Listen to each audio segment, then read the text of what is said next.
जय श्री कृष्णा बंधुओं। काम, क्रोध, लोभ, मोह ये हमें नरक की तरफ ले जाने के लिए उद्यत करते हैं। हम इनसे कैसे बचें, कैसे इनसे मुक्ति पाएं, इसके लिए हमारी चर्चा क्रमशः चल रही है। कल हमने क्रोध के ऊपर चर्चा की थी, आज लोभ के ऊपर चर्चा करते हैं। लोभ पापस्य कारणम। पाप का जो मूल कारण है वो लोभ है। अब लोभ कैसे प्रकट होता है, तो इसके लिए मैं आपको एक छोटी सी कहानी सुनाता हूं। एक ब्राह्मण देवता के सुपुत्र काशी से विद्या अध्ययन करके आ रही और उनके मन में बड़ी अभिलाषा थी कि अब मैंने ज्ञानार्जन कर लिया है, अब इस ज्ञान का प्रदर्शन मैं महाराज के सम्मुख करूंगा और वो मुझे यथोचित सम्मानित करेंगे, मैं अपनी गृहस्थी बसाऊंगा और फिर पूरे समाज में सम्मान पाऊंगा अपने ज्ञान के बल पर। जब वो अपने घर के पहुंचे तो उनके पिताजी खेत से अपना काम करके लौट रहे थे। उनके कंधे पर हल रखा हुआ था। पुत्र ने देखा, उनको प्रणाम किया, लेकिन उस हल को कंधे से उतारने की जरूरत महसूस नहीं की उन्होंने। पिताजी ने यथा स्थान हल को स्थापित किया, पुत्र को आशीर्वाद दिया और पूछा, बेटा विद्याध्ययन संपूर्ण हो गया? तो बड़े गर्व के साथ उस विद्यार्थी ने कहा, हाँ पिताजी, मैंने सभी विद्याओं में पारंगत होकर आया हूं, मैं सभी विद्याओं का ज्ञान मैंने प्राप्त कर लिया है। पिताजी को लगा कि कहीं ना कहीं इसके अंदर अहंकार आ गया है।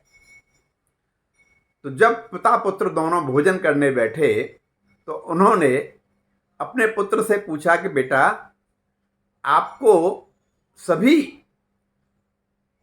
शास्त्रों का ज्ञान हो गया है, तो मुझे कृपया ये बताएं कि पाप का बाप कौन है। अब ये तो पुत्र ने कभी पढ़ा नहीं, पाप का बाप कौन है किसी शास्त्र में नहीं आया, उनके गुरुदेव ने भी नहीं बताया।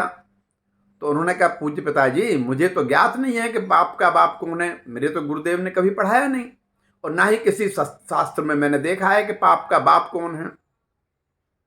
उन्होंने कहा, अभी तुम्हारी शिक्षा अधूरी है, जाओ पुनः अपने गुरुकुल में जाओ और पुनः शिक्षा अध्ययन करो।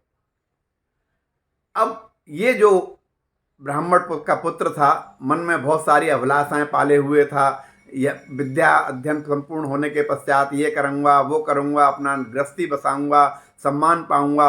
अब उसकी सारी आशाएं धूमिल होती हुई नजर आईं।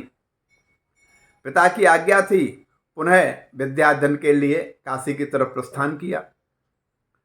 रास्ते में एक सुंदर सा बगीचा देखा, बगीचा में रुका और थोड़ा जलपान करने के उद्देश्य से विश्राम किया। एक पेड़ के नीचे बैठे हुए थे, तभी उस बाग की जो मालिक थी, एक गणका, वो वहां पर आई। उन्होंने देखा एक ब्राह्मण बालक बैठा हुआ है, उनके पास गई, प्रणाम किया।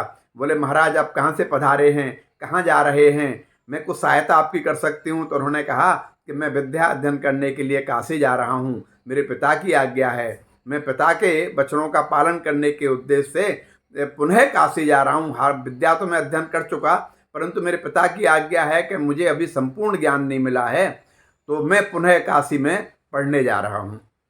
उस गणका ने पूछा, आपके पिताजी को कैसे ज्ञात हुआ कि आपको अभी पूर्ण ज्ञान प्राप्त नहीं हुआ है?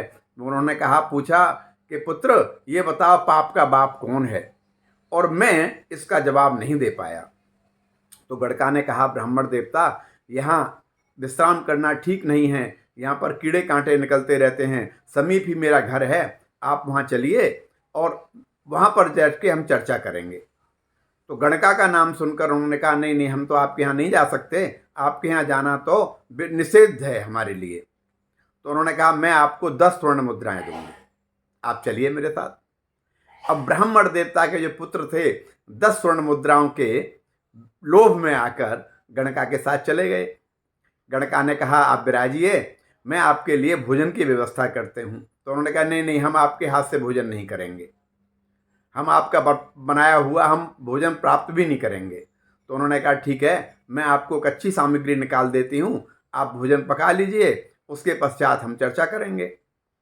वो ब्राह्मण पुत्र ने जब भोजन स्नान ध्यान करने के पश्चात भोजन पकाने के उद्देश्य से जब बैठ गए तो उन्होंने गड़का ने कहा कि देखिए, आपको अभ्यास नहीं है भोजन पकाने का, मैं आपके लिए भोजन पका देती हूँ, आप पाइएगा और इसके लिए मैं आपको 10 स्वर्ण मुद्राएं और दूंगी।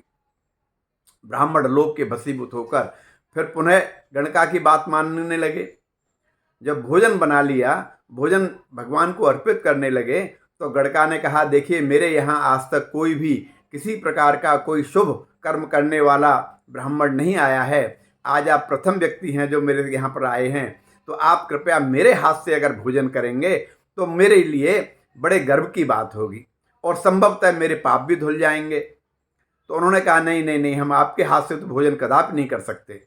तो उन्होंने कहा देखिए, यहाँ कोई देखने वाला भी नहीं है, हम और आप दोनों ही हैं, तो अगर आप मेरे हाथ से भोजन करेंगे तो मैं आपको 1 सहस्त्र मुद्राएं दूंगी।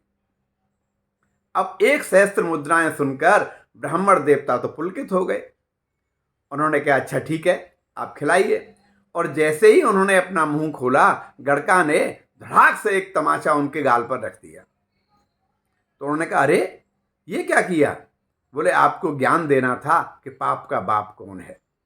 ये देखिए, जिस लोभ के वशीभूत होकर आपने अपने धर्म को त्याग दिया, आपने अपनी जमा पूंजी जितनी भी आपके पूज्य पिताजी ने आपको दी थी धर्म के रूप में, ज्ञान के रूप में, वो समस्त आपने पाप में कर्म करते हुए देखकर और ये लोभ के वशीभूत होकर आपने सबका परित्याग कर दिया और लोभ के चक्कर में आज आप मेरे हाथ से खाना खाने लगे। तो ब्राह्मण देवता यही पाप का बाप है।